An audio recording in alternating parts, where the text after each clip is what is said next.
My name's Penny Ripple, and I've lived here in Boquete for 16 years. I started out in Costa Rica, and then I heard about Panama. I came across the border and realized that this is the place for me. So for a while I was in Bocan, but I came to Boquete, and in 2010 I moved to Cuenca, Ecuador for a couple years. Then I came back. And a couple of years ago, I moved to Mexico, San Miguel de Allende, for a couple of years and came back. I retired here. I love it. I am now a Panamanian citizen with a passport, and soy Panameña. Hi, I'm Jim Wasson, and I'm originally from Florida. When I moved to Boquete, I came from Mount Dora, Florida. And one of the reasons coming here was I met Penny in 2012. She was the marketing director for the Boquete Jazz and Blues Festival, and they were looking for a sponsor. And my company, Panama Red Rum, agreed to sponsor the Jazz Festival here in Boquete in 2013.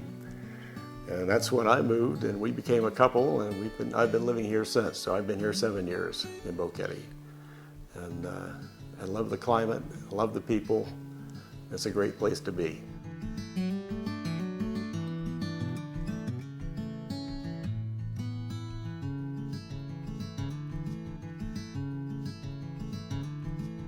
And we live on a 10-acre plot here on Jaramillo Mountain, which overlooks the village of Boquete. And as I look to the right, I can see Baru, which is our 11,000-foot volcano. And if I look to the left, I can, on a clear day like today, I can make out the bay that is on the peninsula that joins Costa Rica, about 30-40 miles away. It's a beautiful tropical paradise, and if you move to Panama and you have an interest in gardening, everybody can have a green thumb, because you can literally break off a twig and stick it in the ground and it's going to grow. Sometimes our gardener will just throw clippings over in a place, and pretty soon they're plants.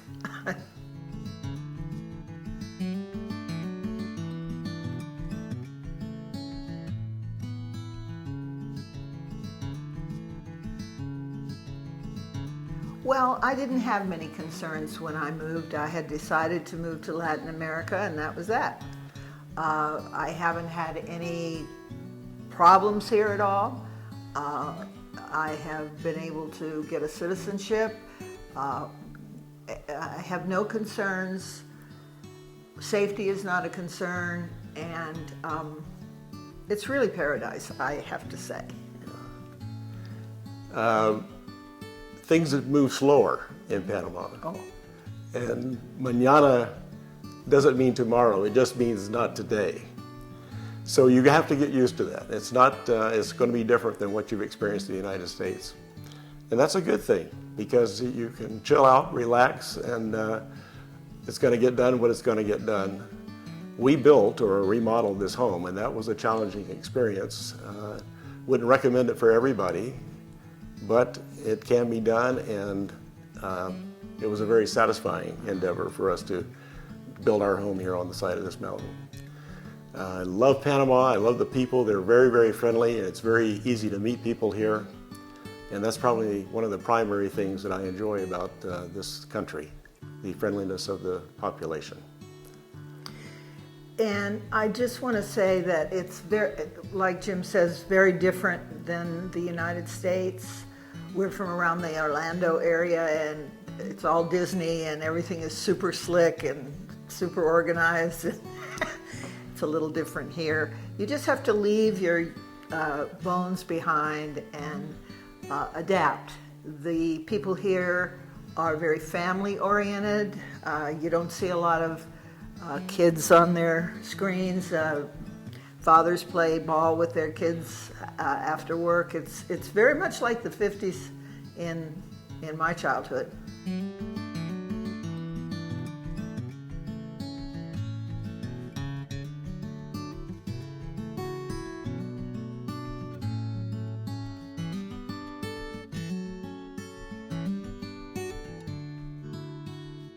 As a general rule, I would think that the cost of living here in Panama is less than certainly what I experienced in Florida. For instance, utilities. probably half the monthly bill of what I paid in Florida for a comparable size home as here. Water bill is almost non-existent. I think we're $120 a year for water, and Boquete does have several different water systems, so it might not be applicable to where you might choose to live, but it is inexpensive.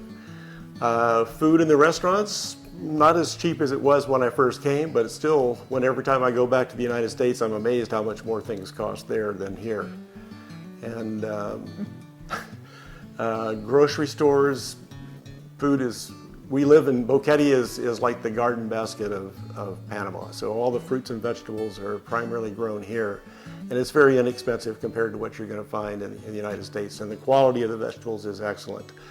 I remember going to a restaurant one of the first times that I was here visiting and having mashed potatoes, and I thought, boy, I haven't had potatoes that tasted like potatoes like this in a long time. So this is real organic food, and a pleasure to be able to enjoy that on a daily basis. So changes have happened. When I first moved here in 2004, there were a lot of horses on the street, and I was told that just a few years before that there were more horses than cars. Well, now the cars rule. But we do live in an environment of rural, we are the breadbasket to Panama. So all the dairies, the cattle farms, the fruit, the vegetables, it's all here. And like Jim said when he first came, papaya, I never tasted papaya like this, it's really wonderful. We missed that when we were in Mexico. We missed the quality of the fruits and vegetables, so fresh, because we can get them like they were picked that morning.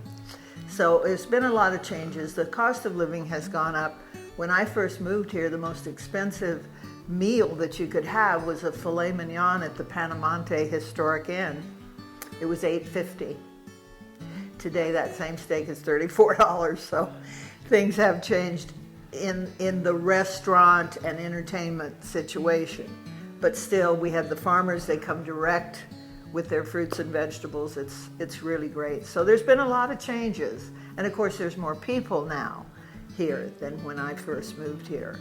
So the roads are getting a little crowded with cars. We're not used to that, but it's yesterday there was a big bicycle race that took place here, and it actually, I had to kind of barge my way through it to get home, but we live on a very high mountain here, and the bicyclers came up. There's a lot of outdoor and breathing. You can breathe here. Can I say that?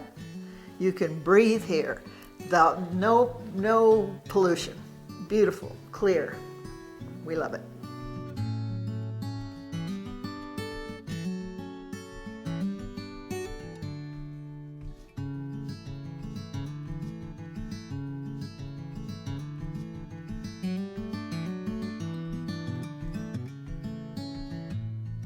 So about healthcare, well, that's a concern when you're old like we are, but it's good. I have no complaints. I had a small stroke a few years ago. I was taken to the hospital, treated very well. Was in there for 5 days, May Lewis Hospital. We also have Cherokee Hospital. I have friends that have just had hip replacements, 2 of them, cataract surgery. We have 3 clinics here in Boquete where we go for doctor's appointments. If you need a specialist, David is 45 minutes away, and there's every kind of specialist there. And then, of course, if it's super serious, we have Panama City with Johns Hopkins and Punta Pacifica hospitals. Very, very good healthcare here. Insurance, I happen to have a worldwide expat insurance. It's quite affordable. I'm 78 years old, and it covers me at my age and is not going to be canceled because of age. It's very affordable, and it's very good. So I also continue with my Medicare. I still have Medicare in the States just in case, but I've never had to go to the United States for medical treatment.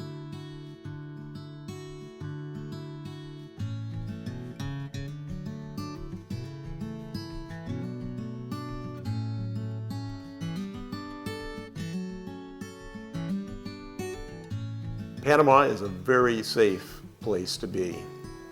Having lived in Mexico and returned recently back to Panama, it's daylight and dark difference. I've never felt threatened anywhere that I've been in Panama, even in Panama City late at night walking in the streets. Here in Boquete, crime is almost non-existent. And I can't imagine, it's just something you don't think about. You don't think about crime, you don't think about somebody doing something bad to you. As I said, the people are so friendly, and I forget the survey, but talking about the most contented people in the world, well, guess who ranks number one? That's Panamanians. Happiness quotient, yeah, number one. So it's a wonderful place to be, and crime is not something that you're going to be concerned about. If you take care of your possessions and keep them where they're not being tempted to be taken, you're going to be fine. And violence is almost non-existent.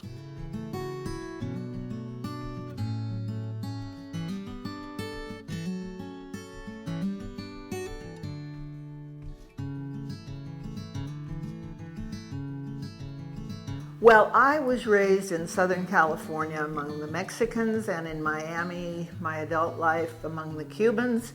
So my ear was tuned to pronunciation of Spanish words, and of course I saw signs in Miami as bilingual. So I didn't really speak Spanish when I came here, but I had words and I had good pronunciation because I'd heard it so much.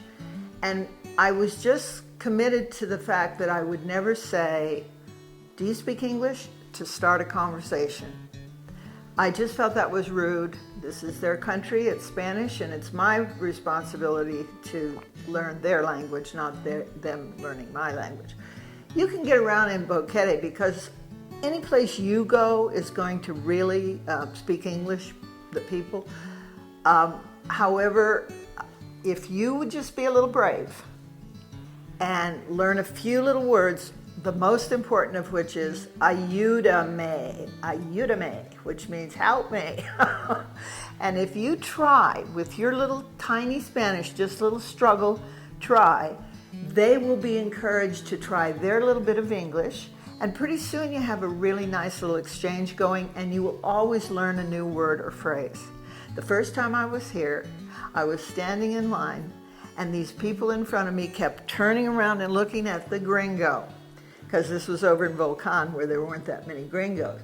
And they kept looking. Well, the night before I had watched a TV show which had subtitles in Spanish, and I learned algo malo. Is there something wrong? And these people kept turning around and looking at me and staring at me with curiosity, and I was a little uncomfortable after a while, so I just said, "Algo malo?" And they turned around. They were surprised. So if you have a word or two, try to use it. They will help you. They will have a little, if you ask them, "Do you speak English?" they will say no. Just like if they ask me, "Do I speak Spanish?" I will say no. But I really do. I get along quite well. And as you start to learn words and phrases, and particularly if your pronunciation is good, a helpful phrase is "habla más despacio, por favor," which means to speak more slowly, please, because if they think you speak Spanish, the response is going to be rapid, and it's very hard for a beginner to pick up all the words. So, hable más despacio, por favor. I see. And also I want to say about moving, because as I say, I've been here 16 years, but I spent 2 years in Ecuador, Cuenca, and 2 years in Mexico, and all Spanish is different. It took me 2 months to be able to understand anything in Ecuador because they have an Inca twist to their languages, and all their city names and things are Inca based. And that was something I wasn't used to. So I had to relearn a little bit. Same in Mexico. Their Spanish is different than Panamanian. And in Panama, Chiricano, which is where we are, is different than Panama City. If you're from Chiriquí and you're in the city and you say something, somebody might say to you, "Oh, you're from Chiriquí." Just like Boston is different than New Orleans in the States.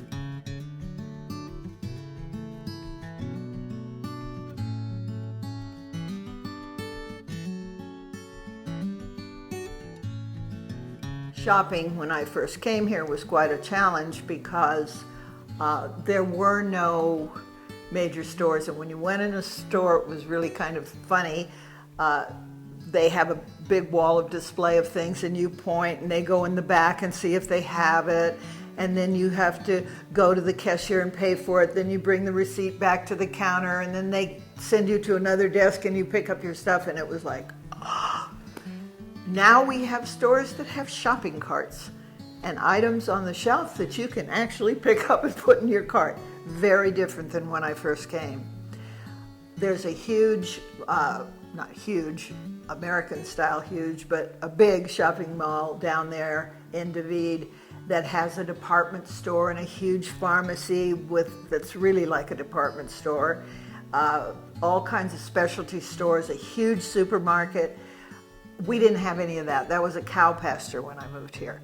So for me, I'm very happy with shopping here. I can get almost everything except shoes because I have huge feet, and clothes because Panamanian ladies are tiny, tiny.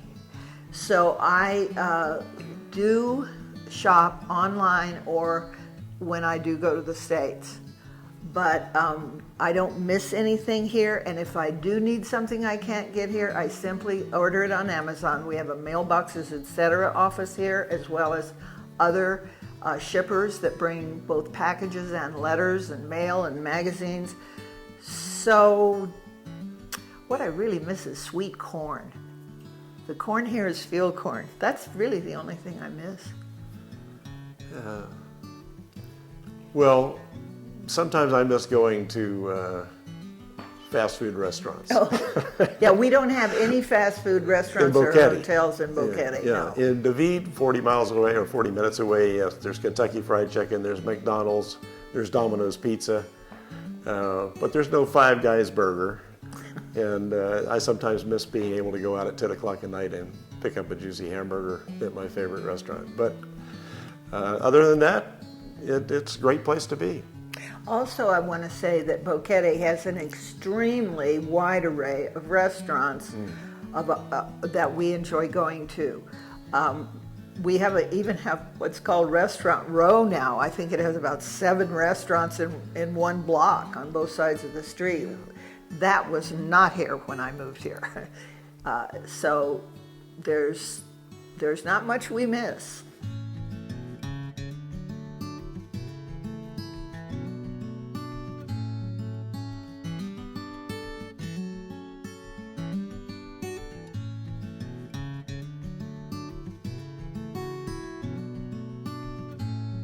So people always want to know, what do you do down there? How do you spend your time? How do you keep occupied, retired in a foreign country? Well, my life was in the hospitality industry and meetings and conventions, special events, big corporate things. And so I brought that skill with me here, and I've done quite a few projects. We have a lot of organizations here. We have a huge animale spay and neuter clinic that happens. Hundreds of animals every month are spayed and neutered here. You can get involved with that. We have hospice here. You can get involved with that. We have a photography club, a video club. There's a library. There's a lot of things you can get involved with. Charities for the local people. There's Buenos Vecinos de Boquete, which feeds the less fortunate in the community. And during the coronavirus, we've had quite a bit of community effort regarding the indigenous people that live around us. We live among the Panamanians. There are many gated communities here, which are mostly expats, but we choose to live with the people. And we love the people, and they love us. They built our house, they work for us. We are very close to them, and I would encourage anyone who is moving here to take advantage of getting to know Panamanians. They are wonderful people. So I did a lot of projects here. I was the director of marketing for the Boquete Community Players Theater and handled all the marketing for the plays and activities they do here. There's the Jazz and Blues Festival in February, and I was director of marketing for that. That's how I met Jim. He already mentioned that. Jim and I produced a golf tournament for charity here at Lucero, a beautiful 18-hole course, gorgeous. And we did a big golf tournament. We raised over $5,000 after expenses for the local charities. So you can't come here and say, what do I do? Because there are people and places for you to get involved at every turn. So don't worry about what you're going to do when you retire here. And if you're physically inclined to exercise, just hiking the mountains, riding bicycles, there's numerous gymnasiums. There's 2 golf courses, and my passion is golf. I love to play golf. And you'll be able to do that here, and some of the most incredible views from the Lucero Golf Course looking back toward the Pacific Ocean. Really? Or in the case of the golf course at Valle Escondido, the most beautiful. It is landscaped with tropical plants and royal palm trees. It is a beautiful place and short, but I'll make a bet to anyone, you can't shoot your handicap the first time you play that course because it's very difficult.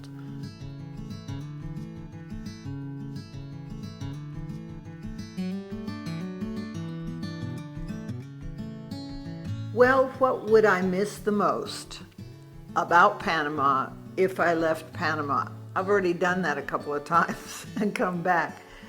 What I would miss the most is everything. I would miss the climate, I would miss the scenery, I would miss the people. Well, I just wouldn't go back anywhere else. This is it for me. And if you're going to come explore to see if it's right for you, if it's just for a few days or a couple of weeks to see it for the first time, but then you decide you want to come back a little longer, I recommend that you rent a house for the first few months that you're here and get to know the area and decide before you might want to buy. But some people, like me, I made up my mind, I was ready to buy, and I looked at 13 houses before we decided on this one, and we jumped right in and did it. But take your time.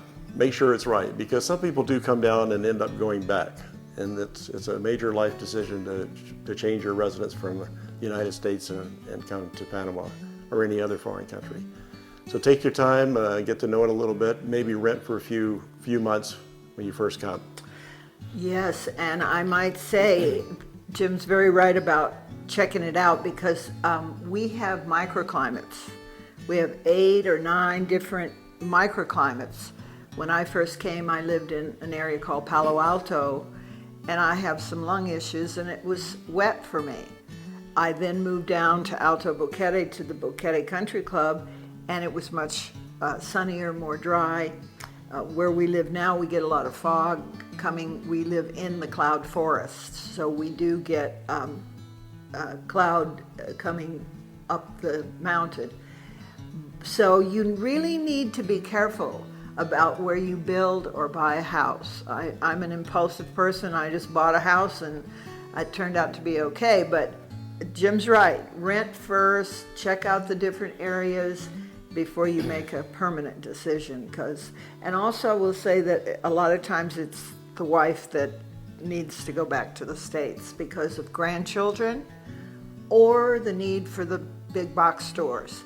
And I'm just over that. At my age, I've had enough.